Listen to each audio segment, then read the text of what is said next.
जय माता दी दोस्तों। स्वागत है आपका द कल्ट ऑफ रेसलिंग में। कैसे हैं आप सब? उम्मीद है आप सब अच्छे होंगे, आपका परिवार अच्छा होगा। तो आज की वीडियो में हम बात करने वाले हैं कि क्यों सीएम पंक के चांसेस दिन पे दिन बढ़ते जा रहे हैं डब्ल्यू कंपनी में रिटर्न के। क्यों सीएम पंक की जो रूमर हाइप इतनी ज्यादा बढ़ चुकी है कि अब और इंतजार नहीं होता सर्वाइवर सीरीज के लिए। ऐसा लग रहा है, ऐसा हम चाहते हैं कि ये इवेंट क्राउन जूल की जगह हो जाता, बल्कि क्राउन जूल को देखने में कोई भी मजा नहीं है, कोई भी हाइप नहीं है। लेकिन सर्वाइवर सीरीज की जो हाइप इस समय डब्ल्यूडब्ल्यूई ने, खासकर सीएम पंक के रूमर्स ने क्रिएट कर रखी है भाई साहब, उसको देखकर तो सिर्फ एक ही बात कहना चाहता हूँ, हेल या। तो शुरू करते हैं दोस्तों आज की वीडियो। लेकिन उससे पहले एक डिस्क्लेमर देना चाहूंगा, अगर आप हमारे चैनल पर नए आए हैं या पुराने हैं, आपने चैनल सब्सक्राइब नहीं कर रखा है, तो कृपा करके आपसे विनती है मेरी कि आप हमारे channel the Cult of wrestling को सब्सक्राइब कर लीजिए, ताकि डब्ल्यूडब्ल्यूई के रिलेटेड न्यूज आपको जल्दी से जल्दी मिल पाए और आपको मजा आ सके हमारी वीडियो को देखने में।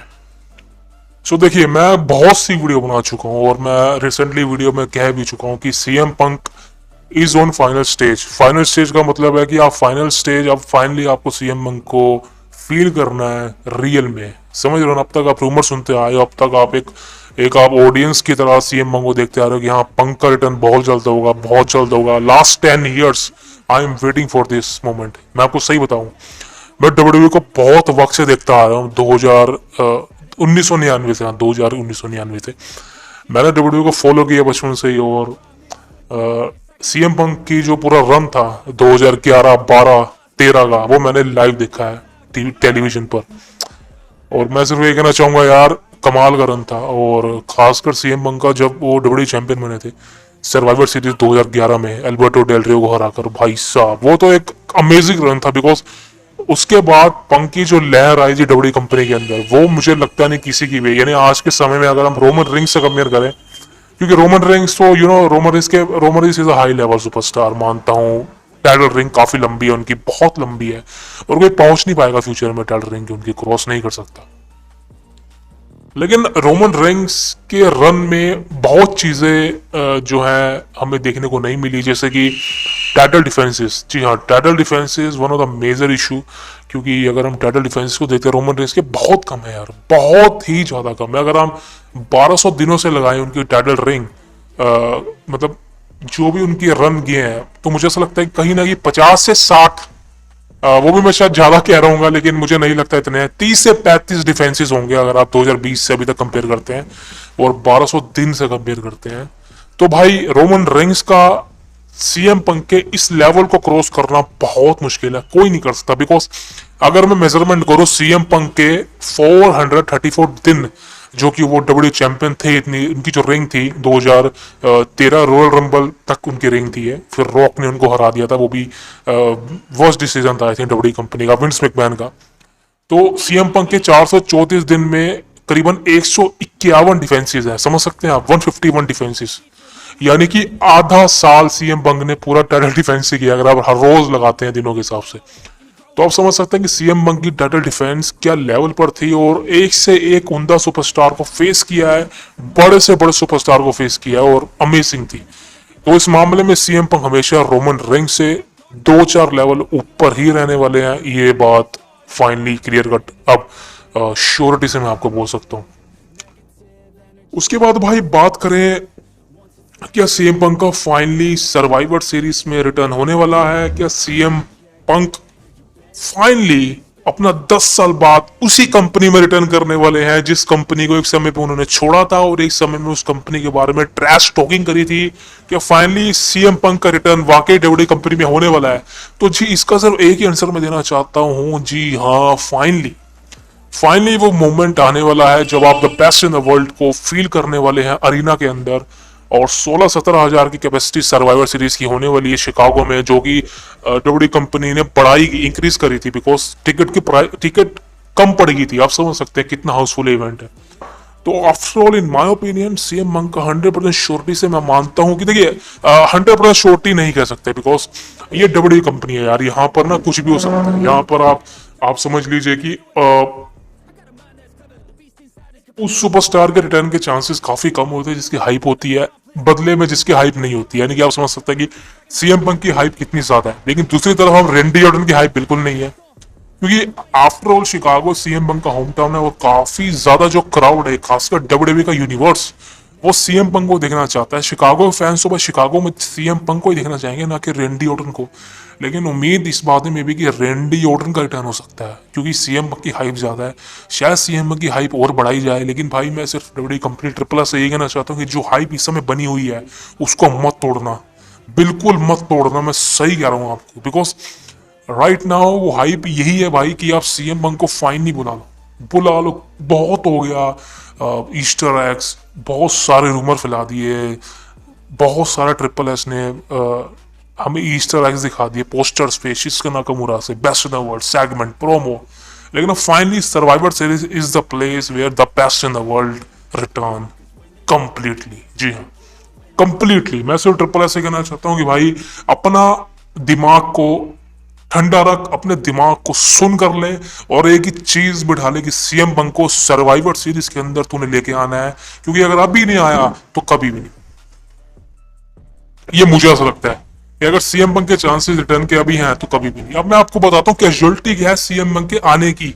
देखिए दोस्तों, 2014 रॉयल रंबल वो लास्ट प्लेस था जब सीएम पंक ने डब्ल्यूडब्ल्यूई कंपनी में काम किया था। रॉयल रंबल मैच में थे, नंबर 1 पे एंट्री करी थी, लेकिन केन द्वारा उनको रॉयल रंबल मैच से निकाल दिया गया, जिसके बाद से सीएम पंक फ्रस्ट्रेटेड हो गए, बिकॉज वो चाहते थे कि रॉयल रंबल जीते, उनको अच्छी बुकिंग मिले। तो मेन रीजन वही था कि बुकिंग नहीं मिल रही थी पंक को। और देखा जाए तो उसके बाद सीएम पंक बैकस्टेज पहुंचते हैं, विंस मैकमैन से उनकी तगड़ी लड़ाई होती है, उसके बाद सीएम पंक वॉकआउट कर जाते हैं। कॉन्ट्रैक्ट सीएम पंक का था रेसलमेनिया 30 तक, था रेसलमेनिया 30 तक, बिकॉज पॉल हेमन एक समय पे सीएम पंक की एंट्रेंस पे थीम सॉन्ग पर वो एंट्रेंस भी लेते, तो तब तक तो कॉन्ट्रैक्ट था सीएम पंक का। लेकिन सीएम पंक के 2014 में वॉकआउट के बाद हर साल सीएम पंक के चैंट्स, मतलब रूमर्स बहुत ज्यादा फैलते थे। सीएम पंक से पूछा गया कि आना चाहते हो, लेकिन उस समय कोई कंपनी नहीं थी जहाँ पे सीएम पंक रिटर्न करना चाहते, बिकॉज उनकी विंस मैकमैन से लड़ाई इतनी खतरनाक थी, इतने ज्यादा गाली गलौज हुआ था, क्योंकि सीएम पंक ने शायद इन दोनों के बीच में लॉ सूट भी चल गया था। मतलब समझ रहे हो आप, एक तरह का बहुत गंदा वाद विवाद चल गया था भाई, केसेस, लॉ सूट, वकील, पता नहीं क्या क्या इनके बीच चला, और ये चलता गया बहुत लंबे समय तक। लेकिन फाइनली 2019 में जब AEW कंपनी का निर्माण हुआ, और उस वक्त 2 सालों बाद उसके 2021 में सीएम पंक का रिटर्न हुआ, AEW कंपनी में डेब्यू हुआ, और वहां पर सबको पता चल गया था कि भाई अब ये बंदा तो डब्ल्यूडब्ल्यूई कंपनी में नहीं आ सकता। बहुत मतलब बिल्कुल जीरो हाइप हो गई थी सीएम पंक की डब्ल्यूडब्ल्यूई कंपनी में रिटर्न की। लेकिन AEW कंपनी में सीएम पंक का रन ज्यादा नहीं चला, बिकॉज वहां पर उनकी प्रॉब्लम वही थी जो डब्ल्यूडब्ल्यूई कंपनी में थी। क्योंकि देखिए, क्लियर कट मैं आपको बात बताता हूँ, आज आपका अगर आपको कोई छेड़ेगा तो आप छिड़ोगे, अगर आपको यार थप्पड़ मारेगा तो आप क्या करोगे? आप थप्पड़ खा लोगे कि उसके 2 रख के दोगे? आप क्लियर सी बात है, 2 रख के दोगे उसके यार। क्यों भाई, क्यों थप्पड़ खाए हम? वही सीएम पंक का था, सीएम पंक को छेड़ा गया था जानबूझ के, डब्ल्यूडब्ल्यूई कंपनी में भी छेड़ा गया था, इसीलिए वो छेड़ गया, और समझ लो फिर। और AEW कंपनी में उसकी पहली लड़ाई केनी ओमेगा के साथ हुई, इलिट के साथ हुई, केनी ओमेगा, यन बंक्स, एडम पेज, इनके साथ लड़ाई हुई, हैंगमैन एडम पेज। तो आप समझ सकते हैं कि इनकी लड़ाई के बावजूद भी सीएम पंक ने कंपनी को नहीं छोड़ा, और सीएम पंक को कंपनी ने नहीं निकाला, बिकॉज सीएम पंक सबसे बड़ा सुपरस्टार था AEW कंपनी का, सबसे बड़ा। तो टोनी खान को पता था कि भाई मैं इसको तो निकाल नहीं सकता, तो क्या गया, सीएम पंक को एक सस्पेंड मार दिया गया, और 1 साल तक सीएम पंक को AEW कंपनी से दूर रखा गया। उस समय रूमर था कि सीएम पंक को रिलीज कर दिया गया, लेकिन ऑफिशियली ऐसा कुछ भी कंपनी ने नहीं कहा था। लेकिन सीएम पंक 2023 यानी कि इस साल, क्योंकि लास्ट ईयर वो 2022 ऑल आउट के बाद ही इनकी से लड़ाई हुई थी एलिट के साथ। लेकिन इस साल फाइनली सीएम पंक का AEW कंपनी में रिटर्न होता है, और अब लिख के लगता है कि सब ठीक है, बिकॉज एलिट और सीएम पंक के बीच दोस्ती तो नहीं थी, लेकिन कोई लड़ाई भी अब शायद नहीं थी। लेकिन अब भाई साहब ऑल इन के बाद जो हशर हुआ, क्योंकि सीएम पंक को छेड़ा गया, जंगल बॉय के थ्रू छेड़ा गया, एलिट के थ्रू छेड़ा गया, उनकी ट्रैवलिंग में दिक्कत पाई गई, मैनेजमेंट में दिक्कत पाई गई। मतलब समझ सकते हैं कि सीएम पंक के खिलाफ एक षड्यंत्र चला गया, Kenny Omega, Hangman Adam Page, Young Bucks, Jungle Boy, इन सभी ने मिलकर इस सीएम पंक को इस कंपनी से निकलवाना है। और सीएम पंक भी, आप क्लियर सी बात है, आप आज के समय में आप किसी को प्रवोक करोगे, वो प्रवोक होएगा ना, किसी को गुस्सा दिलाओगे वो छिड़ेगा। तो सीएम पंक को छिड़ा गया और सीएम पंक छिड़ गया, और यही असर हुआ कि वो टोनी खान पर चढ़ गया था। और भाई टोनी खान के 4 बार थप्पड़े लगा देता, मैं सीएम पंक ने शायद लगा भी दिए होंगे भाई।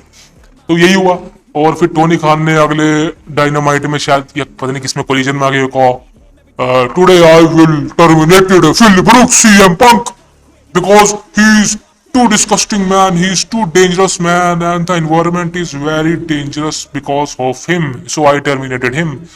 तो मैं टोनी खान को सिर्फ ये कहना चाहूंगा, अबे फुद्दू इंसान, तू कौन सी पीता है, कौन सी चढ़ा के सोता है रात को। इसने भाई इसकी कलोल बताता हूँ मैं आपको ये टोनी खान की एक कलोल बताता हूँ। इसने क्या किया, AW कंपनी में MJF का मैच केनी ओमेगा के साथ बुक किया था। वैसे मैं न्यूज़ कवर करता नहीं इन कंपनियों की, लेकिन चलो कोई बात नहीं। एक फुद्दू इसकी बहुत बेइज्जती हो रही है इस समय टोनी खान की। इसने क्या किया, टोनी खान ने इस टोनी ने MJF का मैच केनी ओमेगा के साथ करा दिया। एक बड़ा मैच था भाई, ड्रीम मैच समझ सकते हो आप। इसको कोलिजन के अंदर करवा दिया, AW कोलिजन के अंदर, भाई समझ सकते हैं आप। AW कोलिजन में मैच करा दिया किसी, ये प्रीमियम लाइव इवेंट का मैच था, एक बड़े इवेंट का, इससे पैसे जनरेट कर सकते थे वो। तो सारे wrestling observer, gerund news, Drew, जितने भी हैं यार, वो सारे धज्जियां उड़ा रहे हैं टोनी की कि भाई तूने इतना बड़ा मैच एक नॉर्मल से जहां पर क्राउड ही नहीं है। अगर आप इनकी क्राउड देखेंगे ना, इनकी अरीना में क्राउड ही नहीं आता, और टोनी कहता है मेरे को कोई फर्क नहीं पड़ता, ये वो सेटअप वाले देखेंगे। भाई साहब सिंपल सी बात है कि AW कंपनी कुछ समय एक साल आप मोटा मोटा मान लो, अगर 1 साल चल गई कंपनी तो भाई आप देख लेना, ये 1 साल भी नहीं चलती कंपनी। मैं आपको सही कह रहा हूँ कि कंपनी बंद हो जाएगी, शट डाउन हो जाएगी बहुत जल्द। क्लियर कट बोल रहा हूँ, ये शट डाउन होने वाली company AW company, clear cut बोल रहा हूँ। बाकी भाई वो टोनी एक मिनट का घमंडी इंसान है। अब वो पैसे फेंकता रहा, पैसे अर्न नहीं कर रही है, पैसे फेंक रहे हैं। तो आप समझ सकते हैं कि इसका दिमाग कितनी तरह हिल चुका है डब्ल्यूडब्ल्यूई कंपनी हारने के बाद। तो भाई मैं ये सिर्फ ये कहना चाहता हूँ कि ट्रिपल एस बहुत बढ़िया कर रहा है काम। कोई शिकायत नहीं है ट्रिपल एस से, लेकिन कोई बुकिंग ऐसी होती है ट्रिपल एस की जो मुझे सही नहीं लगती। लेकिन अब सीएम पंक की अगर वापसी क्लियर कट अगर करवा देते हैं सर्वाइवर सीरीज के अंदर, तो भाई top of the level company बन जाएगी। सही कह रहा हूँ, बिकॉज अगर आप best in the world CM Punk आ गया कंपनी में अंदर, और सीएम पंक आएगा भाई, बहुत ज्यादा चांसेस है। बिकॉज सीएम पंक रिटायर नहीं हुआ है, उसकी बेइज्जती करी है कंपनी ने, AW कंपनी ने उसको रिलीज करके। ये बहुत बड़ी बेइज्जती है भाई जो कि सीएम पंक की उस कंपनी ने की है। और सीएम पंक अपनी बेइज्जती सहेगा नहीं, वो जरूर कंपनी में वापसी करना चाहेगा, और AW कंपनी में नहीं बल्कि WWE कंपनी में वापसी करना चाहेगा, जिस कंपनी में वो एक समय पे नहीं आना चाहता था। तो फाइनली सर्वाइवर सीरीज में फुल पॉइंट दूंगा सीएम पंक के रिटर्न को, चांसेस बहुत ज्यादा है, बिकॉज रोमन रेंग्स एडवर्टाइज नहीं है सर्वाइवर सीरीज के लिए। और मैं आपको क्लियर कह चुका हूं कि जरूरी नहीं कि रोमन अभी एडवर्टाइज नहीं है तो बाद में नहीं हो सकता है भाई, कुछ भी हो सकता है। लेकिन अगर आप समझ लीजिए, अगर रोमन रेंग्स सर्वाइवर सीरीज के अंदर नहीं आता है, कोई मैच नहीं होता है, एडवर्टाइज नहीं होता है, तो क्लियर कट अंदेशा है कि सीएम पंक या फिर रेंडी ऑर्टन दोनों का रिटर्न होगा। एक मतलब दोनों में से किसी एक का ही होगा, लेकिन सीएम पंक के बहुत ज्यादा चांसेस है। अगर आप सर्वाइवर सीरीज रिटर्न के मामले में बढ़िया होने वाली है इस साल, I think the greatest event बन सकता है इस साल का। समर स्लैम्स तो बढ़िया हो सकता है। तो दोस्तों ये थी आज की वीडियो, और क्लियर कट मैंने आपको बता दिया कि भाई क्या चांसेस है सीएम पंक के रिटर्न के। बहुत ज्यादा चांसेस है, उनका चांसेस है सीएम पंक के रिटर्न के। तो बहुत मजा आने वाला है सर्वाइवर सीरीज 2023 में, 25-26 नवंबर को होने वाला है इस साल।